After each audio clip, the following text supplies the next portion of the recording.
lot of people are constantly surrounding themselves around people, have a lot of friends, maybe have a significant other even, but they still feel unseen, unheard. At the end of the day, they still feel like no one cares. They're still lonely deep down inside. And I face this problem a lot throughout my life. And in today's video, I'm just going to be discussing some of the things that I did to overcome this and what I still do to overcome this feeling when you're getting lonely. And maybe sometimes it's not a good idea to just run away from loneliness. So we'll later be discussing some topics like that in this video. So one of the first things you're going to need to do to just fix this problem of being lonely is you're going to need to do some self-analyzation, all right? So you're going to need to figure out what the problem is. To resolve any problem, you have to figure out what the solution is. Well, you have to figure out what the problem is, then you have to figure out what the solution is. So for me, what really made me feel lonely? What was in my life that did this? Now, there was a lot of different things throughout time. Maybe it was some instability with family. Like, my father wasn't always there. My parents were divorced. My father lived on one side of the state, and we lived on another. And my mom, she would date a lot of different random dudes, you know? So like, that was just instability, had me feeling like, okay, maybe I know my mom loves me, but since she's bringing all these other dudes, why does she not show more attention towards me? So maybe that was a thing in my childhood that could have developed some loneliness. So once you go back and look on your childhood, a lot of that's going to help. So another thing that could have developed some loneliness in my childhood, and maybe some more like pain and more like almost more caringness towards the relationships I have, I feel like, is when I was very young, about 4 or 5 years old, about 5, from like 5 to 7, 8, my best friend and my cousin, he was my best friend, first guy I ever stayed the night with, he was also my cousin. We lived like right by St. Jude's Hospital, 30 minutes away, and he had gotten brain tumors, so I had kind of seen the start of this, and I remember when he was completely fine as well before he had brain tumor. So I just saw this steadily creep up and develop and get worse over time. I remember vividly, like, he would be normal, and then throughout the months, maybe 3 months later, he got glasses, and then a few months later, his eyes went cross-eyed, and then he had to wear a bandage over his head, and then his hair got cut off, and then it was to the point where he was just like, his tongue would be out of his mouth, he was cross-eyed, he couldn't really talk. And then it was to a point where he couldn't walk. And then it was to a point where he just laid in the bed and he couldn't do anything. He was practically dead, but his heart, they had the heart machine, I'm not sure what that's called, where it checks your heart rate. That would still be working. They're like, oh yeah, he can hear you, but that's about it. So he can hear whatever you're saying. So I vividly like remember that. And I remember my mom walking into my room like a day after visiting him in the hospital and just seeing him laying there sleeping, quote unquote. I remember my mom walking into my room and telling me Bo died, and I remember vividly how that felt. Like, I could think of the exact gut-wrenching feeling that I had at like 7 years old, and you know, that feeling like kind of never left me to some extent even till today. So how do I overcome that fear? How do I overcome that? We're going to be talking about that a little bit later, but first you're just going to have to analyze yourself. What are some of your problems? Was it death? Was it some family issues? Like, I mean, to be real with you, I love my dad. My dad's sober now. He's doing amazing. He is an ideal example of what you want to do in your life now. But there was a point in my life and in his where he was on alcohol. So even things like that could also be quite developmental to why you feel lonely. It could be parental figures maybe abandoning you. It could be even, like I'll get into later, a girlfriend breaking up with you, anyone dying essentially. I mean, it could just be a lot of different factors. Maybe something happened when you were a small child that you vividly remember that caused an abandonment issue in your life. Just do some deep analyzation and research on yourself, and this will really help you discover what the core problem is. So, I mean, one thing that like really helped me realize that, and something that was really eye-opening to me, is I was still friends with this dude at the time that I had gotten with my girlfriend, and he was like one of the only people I really had during this dark time. And this story is another reason why he meant so much to me. But at the time, I was getting pretty bullied in school and whatnot. I felt like nobody liked me. I felt like a misfit. I felt like I really had no friends besides him. And I mean, clearly he was obviously turned out to be fake. So at the time, I had a plan to commit suicide. And I had went and told somebody about this, thankfully, and I got sent to a mental institution. So while being in this mental institution, I realized that, wow, there's a lot of people who are far worse off than I am. And I had the audacity to sit here and want to take my own life just because of this feeling of hurt and loneliness that really opened my eyes to the world. Just made me realize that I honestly have it easy. It's just all the mental game. And once I could figure out this mental game, I could fix everything.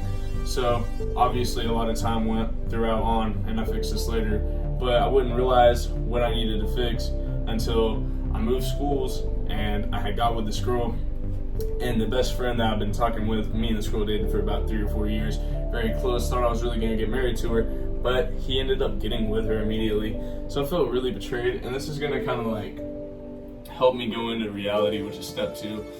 But it was a really dark moment in my life. This was just really bad. And I started going to the gym. This really helped me dig myself up out of a hole. It really helped me find what I thought was my purpose at that moment. Talked about that in the last video. Go check that out after this one. But I really thought that was going to be my purpose. But it really did help me just lead me out of a dark time.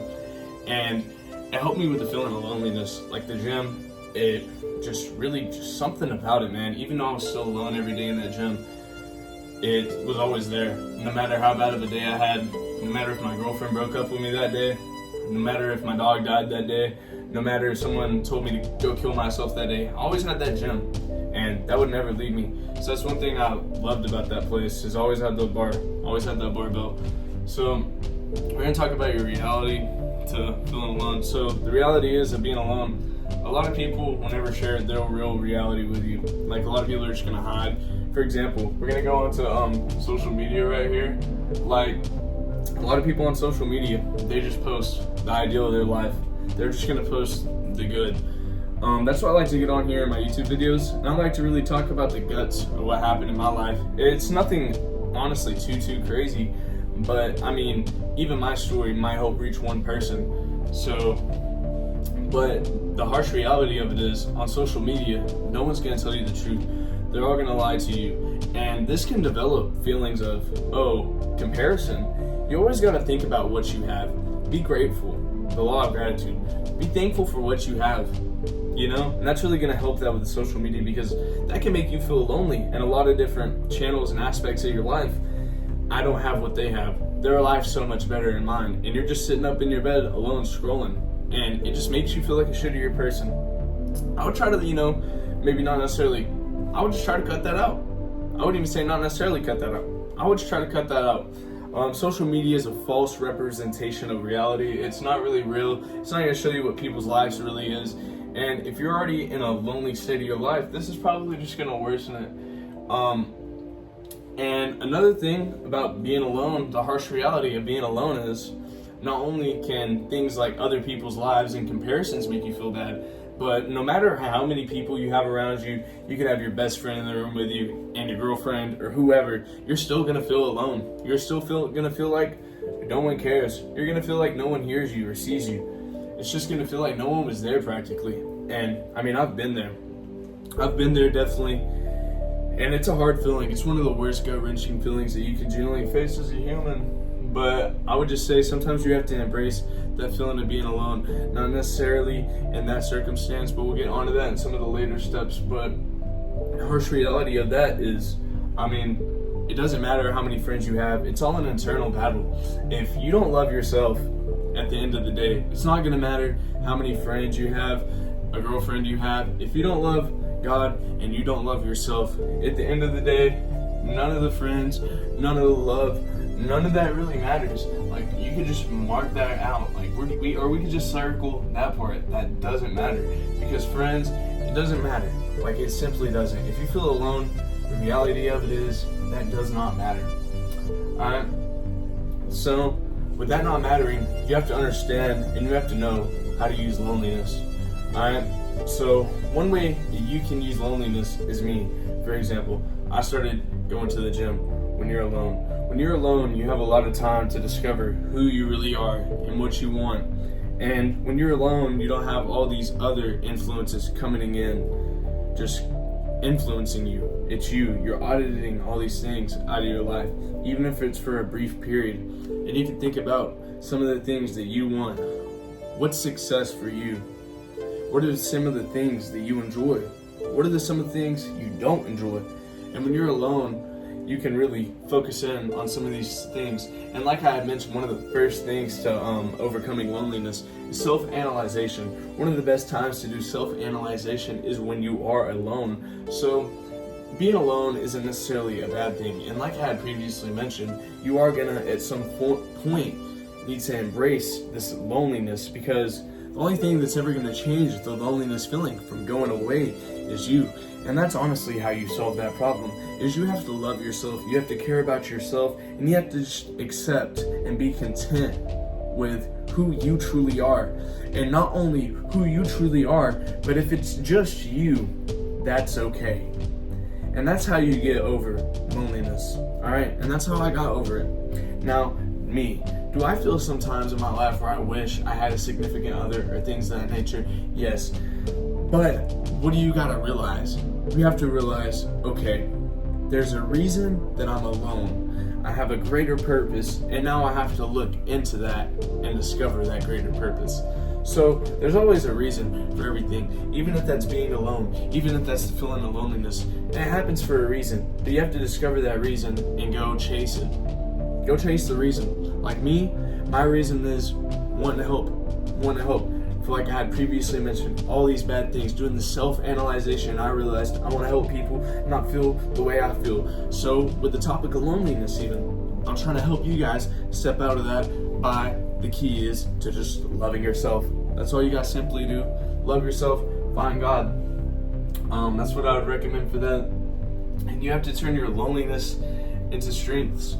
So if you don't like being alone, I mean, you can't just run from it. You can't just keep running away from being lonely. You just have to face it, like I had pretty much just previously mentioned. But it's not good to just run away from this thing. It's just like I mentioned with the discipline. You always have to be okay with it. You have to be okay with being alone. Sometimes it's alright to be alone. It's not a bad thing. And you just have to ask yourself, is this what I want? You have to ask yourself that, really analyze yourself. Another good question that you would like to ask yourself is, why am I not okay with being alone? And once you figure out, okay, this is X reason of why I'm not okay with being alone, and then you can go over time, and it might take like a long period of time. This could be even like 20 years, but after all this time, once you have this problem, and you maybe even looked in different ways of solving this problem, and none of these ways are working, but you found this one way, and you solve this problem. That's all it's going to take. That's all you're going to need to do. And to even get to that stage, you're going to have to analyze yourself. You're going to have to be aware. You're going to have some mental awareness and some type of clarity in your life. And not only does being lonely suck, but it is going to give you some type of clarity, because you're not going to have all these other people telling you what to do and what not to do. It's really just going to be you and what you want, and not what other people want. Not what Caston Smith wants, not what your mom wants, not what your uncle wants, not what your freaking aunt wants. It's what you want. And at the end of the day, I mean, isn't that what matters? Isn't that what matters the most? And if you don't feel that way, I mean, that might be the core of your problems right there, and do some more deeper self-analyzation. Whole different video topic though. But to cure the loneliness, you really need to just do a lot of self-analyzation and love yourself. Even figure out some coping mechanisms. Okay, if I'm feeling really alone to the point where it's starting to make me feel super just bad, I mean, go do something. Go read a book. Go do something to take your mind off these things. Go to the gym. And I mean, if it gets to a point where you're genuinely wanting to do something, I wouldn't say embrace it that much. Go be around some people, but go be around positive people that are gonna help impact your life in a positive way. And also, if it does generally get to that point, please do go seek help, some professional help. But you gotta find some type of purpose in your pain, and you just have to go seek it. So my purpose in my pain was, like I had just previously mentioned, it's all this time in my life I'd felt so bad, and I'd felt like I want to hurt myself. I want to do these very bad things to myself that aren't good. So now I'm trying to find a solution to this problem for the whole world, so nobody ever feels like that again. So that, I feel like that's my purpose, and I'm chasing that. I'm chasing it by doing little things, whether that be studying, being in college, making these YouTube videos, and just spreading small messages piece by piece. But I'm still chasing my purpose. And at the end of the day, that's all that matters. So you have to build it. If you don't know, like I said, go watch the video on purpose. But that's something that you have to build. And you have to just go find it. You have to keep chasing it. And another thing that really, like me personally, I did a lot that would make me feel more lonely. It's kind of like the social media. It goes right hand in hand with those. But you gotta stop seeking validation. Like, especially with me, I could use me as a perfect example of this. So me, I like to, when I get alone, I'll go seek validation from, I'll just be honest, I go seek it from women. And I know a lot of men tend to do that as well. And females in this younger generation, we tend to do that a lot. We don't feel good about ourselves. I'll use just no hate, but I'll just use a lot of young ladies, for example. They like to dress up and they like to put on lipstick. Why do they put on lipstick in the morning? It's because they're trying to look attractive, right? Why else would you logically put on that? Alright? Why are they trying to look attractive? Because they're trying to find a mate, they're trying to find someone, you know, something, it's just biological, like they're just trying to find someone. It's all biological. So, with that being said, I forgot where I was going with that, but with that being said, that's why they're seeking validation. So, I mean, different ways of seeking validation. It could be the way you dress, little things like that. I'm not saying, to stop being lonely, stop putting on lipstick. That's definitely not what I'm saying at all. But what I'm saying is just seeking validation, the little things. We all do it. That's the example I'm saying. Like, now I'll use me as a bigger example now that we have a smaller example out of the way. Sorry about losing my brain on that one. I don't know what happened. But for me, one thing that I do is when I get lonely sometimes, I will go, I'll go hit up some ladies. I'm not gonna lie. And a lot of people, like I previously said, I feel like do this. So it's just, you can go seek ulterior validation in many different ways, whether it be sex, whether it be just posting on social media even could be like a really good way of exterior validation. So there's so many different ways, but once you stop seeking that, you're gonna be okay with who you are. And you gotta just be okay. And if you do some analyzation on yourself, you can realize why you seek this validation. Like me, I even seek validation sometimes. So we have to analyze ourselves and realize why we do this. And once we do that, we can figure out the problem and figure out a solution to our problem. Alright, so just stop seeking validation, and you have to find pain in your purpose to find it. Alright? And then you have to go through your loneliness. So, like I previously mentioned, I was going through, whether it be wanting to help people through mental health or me getting into the gym. So growing through your loneliness is one of the main things you're going to need to do. And once you find your way to growing your loneliness, it's game over. So the main key takeaways from this video, I would just say, overall, are going to be self-analyzation. So self-analyze. Sorry, you can't see that. After that, after we've done some self-analyzation on ourselves, we're gonna have to figure out, we're just gonna have to spend more time alone. We're gonna have to embrace it. So embracing is gonna be a really key point into this, like I had mentioned. And then one of the most important things to doing this, once you got these two, once you've embraced it a little bit, thugged it out, whatever, and you've analyzed yourself on why you feel this way, so you've gotten like halfway of the problem. So the other halfway of the problem is going to be simply, the other complete half is to just love yourself. And once you love yourself, bro. It's wraps. I mean, then you can figure out a game plan to figuring it out. But I will tell you, the very secret, since you've stuck around this long in the video, the secret to figuring out the key to this problem, the answer to that problem is loving yourself. So, once you love yourself and you spend some time alone, you won't be lonely anymore. And that's the simple answer.